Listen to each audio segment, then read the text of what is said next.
देश का बहुत बड़ा दुर्भाग्य है कि वो जो अन्नदाता है, जिसके कमाया हुआ खाता है, उसी के साथ बदसलूकी करता है। और आज से नहीं, जब से देश आज़ाद हुआ तभी से उसके साथ बदसलूकी हो रही है। और मुझे एक डर है, और इनको भी थोड़ा ध्यान करना चाहिए। इन्हीं के बच्चे फौज में हैं। किसी दिन अगर फौज रिएक्ट कर गई कि इस तरह का हमारे साथ सलूक हो रहा है हमारे लोगों के साथ, तो ये दिल्ली छोड़ के भाग जाएंगे। कहाँ रहेंगे? जनता के बीच में जाती हूँ। जनता टाइमिंग को लेकर सवाल उठा रही है कि लोकसभा के बाद और अब कई राज्यों में चुनाव है, उससे बीच में इस तरीके की चर्चा। मैं कह रहा हूँ लागू ही नहीं हो सकता है, गलत है। तो क्या ये आइडिया देखने में अच्छा लगता है, लेकिन उसका आर्गुमेंट ये देने के सब खर्चा बचेगा। क्या खर्चा बचेगा? कहाँ बचेगा? नमस्कार, आप देख रहे हैं 4 PM में आपके साथ नफीसा खान। एक बार फिर से जब किसान दिल्ली कूच करने की ओर बढ़े तो जवाब में फिर से किसानों को वही मिला जो बीते कई दिनों से देखने को मिल रहा है, यानी कि लाठीचार्ज और आंसू गैस की गोली। लेकिन दूसरी तरफ संसद के अंदर प्रियंका गांधी, राहुल गांधी ने किसानों के मुद्दे पर सरकार को घेरा है, कई सवाल खड़े कर दिए। ऐसे में बातचीत करना और ये समझना बेहद ज़रूरी है कि आखिर संविधान जो अधिकार देता है किसानों को लेकर भी, तो किसानों की दुर्दशा फिलहाल इस मौजूदा समय में, मौजूदा सियासत के अंदर क्या कुछ बयां कर रही है, इसी को लेकर चर्चा करते हैं। सत्यपाल मलिक जी मेरे साथ हैं, किसी परिचय की मोहताज नहीं है, पूर्व राज्यपाल रह चुके हैं कश्मीर के, और इनसे चर्चा करना इसलिए भी आज जरूरी है क्योंकि संसद के अंदर संविधान को लेकर चर्चा चल रही है, बहस चल रही है। तो वहीं सत्ता पक्ष के केंद्रीय मंत्री गिरिराज सिंह जी ये बता रहे हैं कि हमारी सरकार में देश के उस राज्य में भी संविधान लागू हो चुका है जिसने कभी संविधान को माना नहीं, यानी कि जम्मू कश्मीर। अब सत्यपाल मलिक जी जम्मू कश्मीर के गवर्नर रहे हैं, तो इनसे ज़्यादा समझना ज़रूरी है कि क्या कुछ कहते हैं। बहुत बहुत स्वागत है सर आपका। शुरुआत में किसानों से ही करूंगी क्योंकि जी उससे जो वो गिरिराज सिंह बड़ा क्लेम कर रहे हैं हमने किया, वो मेरे दस्तखत से 370 हटी थी, तो वो कभी नहीं कहेंगे कि किसने हटाई थी, वो अपना बताएंगे। गिरिराज सिंह तो कहीं थे भी नहीं बेचारे, और दिल्ली तो डरी हुई थी, पता नहीं वहाँ आग लग जाएगी, खून के दरिया बह जाएंगे। महबूबा मुफ्ती ने थ्रेटन किया था, क्या क्या होगा। पीसफुली हो गया, कुछ नहीं गड़बड़ हुआ। इसको बड़ी उपलब्धि बता रही है सरकार। आप बेवकूफ़ी की बात करते हैं। इसमें बड़ी उपलब्धि है तो कश्मीर के लोगों की है कि उन्होंने हटने दिया, उन्होंने कोई इस पर रिएक्ट नहीं किया। आगे मैं संविधान के मुद्दे पर आऊंगी, और आपने बहुत बड़ा खुलासा किया कि आप ही का बेहद महत्वपूर्ण भूमिका रही है वहां पर संविधान लागू करने के लिए।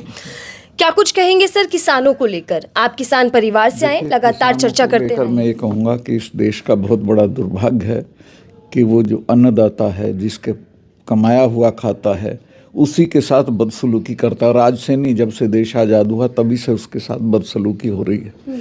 आपको याद होगा मिसेस गांधी अमेरिका गई थी, निक्सन ने उनसे ठीक से मिले नहीं थे, और इसलिए नहीं कि हमें उनसे गेहूं मंगाना पड़ता था। बाद में वो आई और उन्होंने किसानों को कहा कि भाई यहाँ कुछ हमारी पैदावार बढ़ानी चाहिए, और किसानों ने गेहूं की पैदावार बढ़ाई टू द एक्सटेंट। में तो तब खेती कराता था अपनी बचपन में, तो उस वक्त हमारी 1 बीघा में 3 मन गेहूं निकलता था, और उस घटना के बाद 1 मन में 12 मन गेहूं पैदा किया। तो किसानों ने देश की लाज रखी है हर मौके पे। बच्चों को बॉर्डर पे भेज देते, इन्हीं के बच्चे हैं वो, कोई इनके नेताओं के बच्चे तो जाते नहीं हैं, और उन्हीं के साथ बदसलूकी होती। एक उनकी बुनियादी मांग है, जब ये हटाए गए 3 काले कानून, तब सरकार ने ये वादा किया था कि हम MSP लागू करेंगे, जो आज तक लागू नहीं हुई। और मेरा ये चार्ज है कि वो लागू इसलिए नहीं हुई चूँकि अडानी किसान ये इसके ग्रेन्स के ट्रेड में आ गया है। उसने पानीपत में बहुत बड़ा गोदाम बना के उसमें गेहूं और चावल इकट्ठा कर लिया है, और अब वो पूरे बाज़ार को कंट्रोल करना चाहता है। MSP लागू होगी तो किसानों की सुरक्षा होगी, वो मनमाने दाम पे उनकी चीज़ नहीं बिकेगी। तो ये अब वही मांग रहे हैं जिस पे एक वाटर कैनन और क्या क्या इस्तेमाल कर रहे हैं। दूसरे ये है कि तुम रास्ता कैसे रोक दोगे? पंजाब से दिल्ली आना चाहते हैं तो हरियाणा कैसे रास्ता रोक देगा? वो GT रोड जो है वो हरियाणा की तो नहीं है, रोड तो सरकारी है, देशी और पूरे देश की है। वो तुम्हारे खेतों से तो आ नहीं रहे हैं, उनसे मिसबिहेव हो रहा है कई बार से। सर 101 किसान, सिर्फ 101 किसान जो कि पैदल दिल्ली आना चाहते हैं, अगर वो दिल्ली आ जाएंगे तो ऐसा क्या हो जाएगा जिसको लेकर इतना तामझाम, इतना बॉर्डर्स को सील कर दिया गया, बॉर्डर्स जंग का मैदान बना दिया जा रहा है? बहुत नहीं, इनकी एरोगेंस है सरकार की, ये नहीं करना चाहिए। दूसरे वो डल्लेवाल साहब उस पर भूख हड़ताल पे बैठे हैं, मरणासन है, कभी भी कुछ हो सकता है। उसकी सुनवाई, उससे सिर्फ किसी को बात करनी है सरकार को, तो तुम बात करो, क्यों नहीं बात करते हो? पता नहीं इतना घमंड है जिसकी कोई सीमा नहीं है। अभी आपने वादा का भी जिक्र किया, किसानों से सरकार वादा करती है, लेकिन प्रशासन का जो रवैया हम बीते कई समय से देख रहे हैं, क्या समझा जाए कि सरकार का इरादा क्या है, मंशा क्या है? इरादा अच्छा नहीं है उनका कुल मिला के। क्योंकि जब पिछली बार वो काले कानून आए थे तो मैं ही गया था, प्रधानमंत्री से मेरा उन पर झगड़ा हो गया था। गवर्नर रहते हुए गया था मैं नोट ऑफ डिसेंट देने, और इस्तीफा जेब में ले गया था। तो उन्होंने कहा कि नहीं सतपाल ये चले जाएंगे। मैं कहा आप जानते नहीं हो, ना सिखों को ना जाटों को, ये तब जाएंगे जब आप चले जाओगे। और करीब करीब अगर ये दो पार्टियां सपोर्ट ना करती तो चले ही गए थे। इस बार हारी गई थी ना, अभी तो अपनी जीत बता रहे हैं, जीत कहाँ हुई इनकी। तो ये इनमें बहुत घमंड है और वो घमंड इनको ले डूबेगा किसी दिन। कई किसान घायल हो चुके हैं, जख्मी हो चुके हैं, ये खबर भी सामने आ रही है। इस सबसे बड़ी चीज़, ये खुले आसमान में पड़े रहते हैं रात भर, दिन में धूप में पड़े रहते हैं, खाने का कोई इंतज़ाम नहीं है, और तुम्हें कुछ नहीं, अपना एक नुमाइंदा भेजना जो उनसे बातचीत कर ले, उतना भी तुम करने को तैयार नहीं हो। और सर, इसी किसानों को मुद्दे के लेकर प्रियंका गांधी ने भी हमला बोला है। प्रियंका गांधी जी कह रही हैं कि किसान जो हैं भगवान भरोसे हैं इस वक्त, सरकार ने तो बेसहारा लाचार छोड़ दिया। सही कह रही हैं वो, और मुझे एक डर है, और इनको भी थोड़ा ध्यान करना चाहिए। इन्हीं के बच्चे फौज में हैं, किसी दिन अगर फौज रिएक्ट कर गई कि इस तरह का हमारे साथ सलूक हो रहा है हमारे लोगों के साथ, तो ये दिल्ली छोड़ के भाग जाएंगे, कहाँ रहेंगे? मुझे इस बात का खतरा बहुत एकदम दिखाई दे रहा है। और हम देखते हैं कि जवान और किसान आमने सामने आ गए, ऐसी स्थिति बनती जा रही है। वो तो जो बेचारा वर्दी पहने हुए, वो तो जो हुक्म होगा वो उसको लागू करता है। जी, इसी के साथ प्रियंका गांधी एक और बात कह रहे हैं, जैसा आप भी सत्ता के हिस्सा रहे हैं तो आपसे समझना बेहद ज़रूरी है कि देश के अंदर भारत का संविधान है, आरएसएस का विधान नहीं। तो क्या मंशा वही है, आरएसएस की विधान को स्थापित करने की कोशिश की जा रही है? विधान को तो नहीं, वो अपनी मन मर्जी, जिद और एरोगेंस को स्थापित करने की कोशिश कर रहे हैं, और संविधान उनको अधिकार देता है जिन पे तुम बौछार मार रहे हो। उनका लेकिन राजनाथ सिंह जी और बीजेपी के तमाम सांसद नेता बड़े बड़े वादों के साथ, दावों के साथ बता रहे हैं कि कैसे संविधान का हमारे कार्यकाल में मान सम्मान बढ़ा और हम उसी हिसाब से सरकार चला रहे हैं। बकवास कर रहे हैं, गलत कह रहे हैं। कहाँ चला? को याद दिलाते हैं इमरजेंसी वो एक बार हुई थी, ठीक है, उसका पनिशमेंट भी मिसेस गांधी को हो गया था, और उस वक्त ये साबित हुआ था कि जब भी कोई कानून से खेलेगा संविधान से, उसका यही हशर होगा। सर, आपने तो कई प्रधानमंत्रियों का कार्यकाल देखा होगा, और मुझे उम्मीद है कि इंदिरा गांधी जी का भी कार्यकाल आपने देखा होगा। तब से लेकर अब तक क्या लगता है कि आपका अनुभव क्या कहता है कि किस कार्यकाल में, किस दौर में संविधान पर सबसे ज़्यादा खतरा मंडराया है, या फिर संविधान को कुचलने की कोशिश की गई है? देखिए, अब मुझे लगता है कि ये चाहते थे संविधान को ख़त्म करने का, पर इनका चुनाव में नंबर नहीं आया, इसलिए ये नहीं कर पाए। इनकी नीयत ठीक नहीं, पर उसको लागू करने में कुचलते ही हैं ये अभी भी। और यही बात संसद में भी खूब गूंज रही है कि नतीजे कम आ गए, नंबर कम है, इसीलिए मंशा थोड़ी सी अधूरी रह गई। हाँ, बिल्कुल सही है। नतीजे आ जाते तो ये पता नहीं क्या करते, और मैं कह रहा हूँ जिस दिन के एब्सोल्यूट नतीजे आ जाएंगे तो ये वास्तव में मतलब डेमोक्रेसी को तो ख़त्म कर ही देंगे। लेकिन पीएम मोदी तो संविधान को माथे से लगाते हैं। भाई, पीएम मोदी माथे को तो लगाते हैं। पीएम मोदी जब वो लड़कियां खेल के आती हैं मेडल लेके, तब तो उन्हें अपनी बेटी बताते हैं, और जब उनको वहाँ कुचला जाता है जनपथ पे तो उनकी खबर भी नहीं लेते हैं। तो बोलने और करने में इनके बड़ा फर्क है। और आज संसद में जवाब भी दे रहे हैं पीएम मोदी, संविधान के मुद्दे पर विपक्ष को घेर भी रहे हैं और बता भी रहे हैं कि उपलब्धियां क्या रही बीते 10 सालों की। अब कौन मान रहा है, सबको पता है, लेमैन भी जानता है सारी चीज़ें, कोई बहकावे में नहीं आने वाला। वो तो कांग्रेसी ताली बजा देंगे, वो बोल देंगे उनकी पार्टी के लोग ताली बजा देंगे, बस इतना ही है। भाषण को लेकर चर्चा खूब होती है सर पीएम मोदी के, और आज संसद में प्रियंका गांधी ने भी कल भाषण दिया, पहला भाषण था उनका। क्या तुलना की जा सकती है कुछ नया? तुलना नहीं, वो अलग है, पर प्रियंका बहुत अच्छा बोली, और it was a good beginning on her part, और मैं कहता हूँ वो दूर तक जाएंगी। जी, सत्यपाल मलिक जी, आप सरकार का हिस्सा रहे। राहुल गांधी ये बात कहते हैं कि कहना चाहिए देश के अंदर दो विचारधाराओं की लड़ाई चल रही है। बिल्कुल सही। चूंकि आप हिस्सा थे सरकार का, तो क्या कभी आपने महसूस किया कि सरकार की जो विचारधारा है वो अलग है, वो देश विरोधी है, इस तरीके? देश विरोधी तो नहीं है, लेकिन उसमें बहुत वैल्यूज़ के खिलाफ है, वो सेकुलरिज्म के खिलाफ है, वो डेमोक्रेसी के खिलाफ है। तो क्या आरएसएस और बीजेपी की विचारधारा जो है वो बिल्कुल अपनी विचारधारा है, जिसमें अपनी है? आरएसएस की तो पूरी चल नहीं रही, वरना वो तो पता नहीं क्या क्या कर दे। तो क्या इस मौजूदा समय में आरएसएस और बीजेपी के अंदर भी टकराव देखने को मिल रहा है? टकराव है। और आपको याद होगा 2 महीने पहले भागवत जी आए थे दिल्ली, और प्रधानमंत्री उनको खाना खिलवाना चाहते थे, वो बिना खाना खाए चले गए थे। तो काफ़ी मतभेद हैं इन लोगों में। इन दिनों वन नेशन वन इलेक्शन को लेकर भी चर्चाएं तेज हो चुकी हैं। मोदी कैबिनेट की ओर से मंजूरी मिल चुकी है इस बिल को, और सोमवार को ये पूरा बिल संसद में पेश भी कर दिया जाएगा। इस बिल को लेकर आपकी राय क्या है, और ये बीजेपी इतना जोर क्यों दे रही है, इतना महत्वपूर्ण क्यों मान रही है इस बिल को लेकर? ये ध्यान बटाने का है, इस बिल में कुछ नहीं है और ये लागू नहीं हो सकता कभी भी। इतनी स्टेट्स हैं हिंदुस्तान में, उसमें पता नहीं कब कहाँ सरकार गिर जाए, तो उसका चुनाव तक रोके रखोगे उसको? चुनाव उसका तो कराना पड़ेगा टाइम पे। तो वन नेशन वन इलेक्शन हो नहीं सकता है, प्रैक्टिकली पॉसिबल नहीं है। लेकिन अब संसद में पेश करने की बात आ रही है। जनता के बीच में जाती हूँ, जनता टाइमिंग को लेकर सवाल उठा रही है कि लोकसभा के बाद और अब कई राज्यों में चुनाव है, उससे बीच में इस तरीके की चर्चा। मैं कह रहा हूँ लागू ही नहीं हो सकता है, गलत है वो। तो क्या ये आइडिया देखने में अच्छा लगता है, लेकिन उसका आर्गुमेंट ये देने के सब खर्चा बचेगा, क्या खर्चा बचेगा, कहाँ बचेगा? तो इसको ये फ्रिवलस इश्यूज उठा के जो मूल मुद्दे हैं उनसे ध्यान हटाना चाहते हैं। सत्यपाल मलिक जी, मैं ये भी समझना चाहूँगी इस पूरे मुद्दे में, अभी जो स्टेट लेवल पर चुनाव होते हैं तब ये सवाल उठा दिए जाते हैं जनता और विपक्ष के बीच में कि ईवीएम में गड़बड़ी है, जो चुनावी प्रक्रिया है वो ठीक नहीं है, पारदर्शी तरीके से नहीं हो रहा।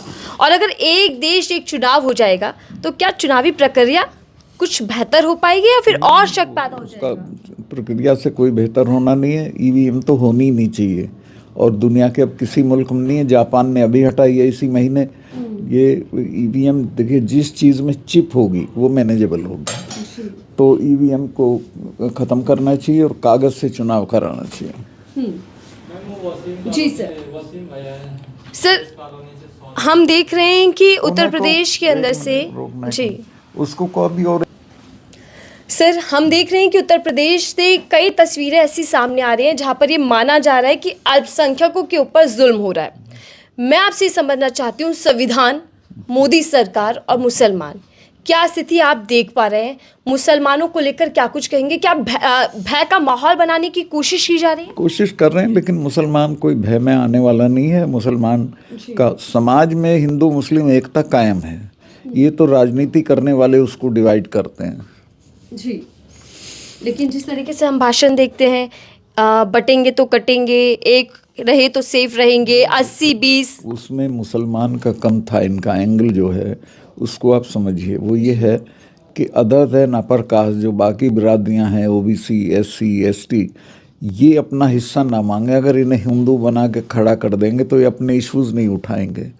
तो उस एजेंडे को डिले करने की बात है, क्योंकि उनमें ये बात आ रही है अवेयरनेस। अब जो पीडीपी चलाया जैसे इसने अखिलेश ने, तो उसको ब्लंट करने के लिए एक रहेंगे तो सेफ रहेंगे ही चलाया। तो जब हिंदुओं क्या खतरा है भाई, कहाँ सेफ हो जाओ, अनसेफ हो जाओगे। 80% से ऊपर तुम्हारी आबादी है, देश तुम्हारा है, सब पदों पे तुम्हारे लोग हैं, फौज तुम्हारी है, चीफ तुम्हारा है, चीफ जस्टिस तुम्हारा है, राष्ट्रपति तुम्हारा है, तो कहाँ तुम अनसेफ हो जाओगे? ये नारा सिर्फ जो समाज में विसंगतियाँ हैं उनकी तरफ ध्यान ना जाए, उन पे कोई लड़ाई ना लड़े, उसको दूर करने के लिए है। लेकिन एक बाबा जी हैं जो यात्रा निकाल रहे हैं सनातनों को एक करने की, जागने की, क्योंकि वो कह रहे हैं कि अगर इनकी संख्या ज़्यादा बढ़ गई तो फिर बेटियां उठा ले जाएंगे। और ये बात प्रधानमंत्री मोदी जी ने भी कही थी झारखंड के चुनाव में कि बेटियां भी अब खतरे में हैं। वो मैं तो उन पे कोई कमेंट नहीं करना चाहता, प्रधानमंत्री पे वो क्या कहते हैं क्या नहीं कहते हैं, पर बेटियां इस देश में कोई नहीं उठा के ले जा सकता। और बहुसंख्यक समाज की बेटियां कौन उठा के ले जाएगा? फौज उनकी है, पुलिस उनकी है। प्रियंका गांधी ने संसद के अंदर भी और संसद के बाहर भी एक बड़ा हमला केंद्र सरकार पर बोला है कि कायरो की सरकार है और ये सरकार ज़्यादा दिन नहीं चलने वाली, क्योंकि देश उठेगा, लड़ेगा, सत्य में जयते होगी। आप भी मानते हैं कि कायरो की सरकार है मोदी सरकार जो है? नहीं, कायरों की तो नहीं है, पर अच्छी सरकार नहीं है। सरकार को कायरों की और बहादुरों की होने की कोई बात नहीं होती। पुलिस फौज उसके डिस्पोजल पे होती है, लॉज उसके पक्ष में होते हैं। लेकिन दिक्कत यह है कि ये बहुत से जो एजेंडे की चीज़ें, किसानों के सवाल हैं, उनको हल नहीं कर रहे हो। वो डल्लेवाल मरने के कगार पे एक आदमी भेजना ही है आपको बात करने के लिए दिल्ली से, वो नहीं कर रहे हैं। तो जो बेसिक इश्यूज हैं उनको इग्नोर कर रहे हैं। लेकिन 56 इंच का सीना, लाल आंखें, अब ये बहुत ही फिजूल की बातें की गई हैं, मैं इन पे कोई कमेंट नहीं करना चाहता। अगर मैं आपसे जानना चाहूँ कि मोदी सरकार कैसी है, आपका अनुभव कैसा रहा, तो क्या आपका जवाब होगा? मेरा तो अनुभव बहुत अच्छा नहीं है। मैं तो उनसे एक बार किसानों के मुद्दे पर असहमति कर दी थी, तो मेरा तो उन्होंने सारी सिक्योरिटी, आप आए कोई नहीं मिला होगा, पूरी सिक्योरिटी विड्रॉ कर ली। जब जेके का जो वो रिटायर होता है, क्या नाम, गवर्नर, उसको तो जगमोहन जी को आखिर वक्त तक 56 लोग उनकी सिक्योरिटी में थे। घर नहीं दिया, मुझे घर देना चाहिए था, चूँकि 370 मेरे दस्तखत से हटी थी, तो मैं पाकिस्तान की हिट लिस्ट में भी था और कश्मीरी मिलिटेंट्स की में भी था। तो ये बदले की भावना से किया। फिर मेरे खिलाफ सीबीआई इंक्वायरी कर दी विदाउट एनी केस। मेरा गांव का 250 साल पुराना घर है, हवेली, उसमें भेज दिए। तो ये बहुत बदले की भावना से काम करते हैं और डिसेंट नहीं सुनना चाहते हैं। जिस तरह से आपके साथ एक्शन लिया गया, तो क्या ये माना जाए कि केंद्र सरकार, पीएम मोदी आलोचनाओं से डरते हैं, चर्चा से भागते हैं? चर्चा से भागते हैं। चर्चा तो वो आप देखिए ना, उन्होंने प्रेस कॉन्फ्रेंस नहीं की आज तक, कोई कभी नहीं करते हैं। सवाल जवाब से डरते हैं। वो उनका सुनते रहो आप जी। वो मेरे मन की बात, वो दूसरे के मन की बात नहीं सुनना चाहते हैं। ठीक है, मैं आखिरी सवाल आपसे ले रही हूँ सर, क्योंकि 75 साल संविधान को हो चुके हैं और इसी को लेकर संसद में चर्चा चल रही है। संविधान का असली रखवाला कौन है और ये संविधान क्या वाकई खतरे की ओर ज्यादा बढ़ता जा रहा है मौजूदा सरकार? संविधान में ऐसी वो है प्रावधान, इसको कोई आसानी से ख़त्म नहीं कर सकता है और इनको इतना नंबर नहीं मिलेगा जितना नंबर चाहिए उसको चेंज करने के लिए। तो ऐसा कोई खतरा नहीं, और देश में बहुत जागरूकता है, लोग खड़े हो जाएंगे, फौज है, पुलिस है, जुडिशरी है, कोई एक आदमी का नहीं चलने वाला है। तो ये जो मंशा और नियत खराब है, ये नहीं होने वाली? ना, नहीं होने वाली, नहीं होगी। ठीक है, धन्यवाद हमसे बातचीत करने के लिए। सत्यपाल मलिक जी हमारे साथ थे, जिनसे हम ज्यादा जानकारी ले रहे थे कि संविधान के मुद्दे पर उनकी राय क्या है और आखिर देश के अंदर मौजूदा सियासत किस तरीके से चल रही है। ये जो आरोप प्रत्यारोप संसद के अंदर लग रहे हैं, क्या आगे इस संविधान के मुद्दे पर ही देश की सियासत चलने वाली है? बड़े खुलासे सत्यपाल मलिक जी ने कर दिए हैं कि आखिरकार संविधान जो जम्मू कश्मीर में लागू हुआ, जिसका श्रेय केंद्र सरकार ले रही है, तो उसमें भी योगदान सत्यपाल मलिक जी का ही रहा है। आपकी इस पूरी रिपोर्ट को लेकर, इस पूरे इंटरव्यू को लेकर क्या राय है, ज़रूर साझा कीजिएगा कमेंट बॉक्स में लिखकर। फिलहाल दीजिए।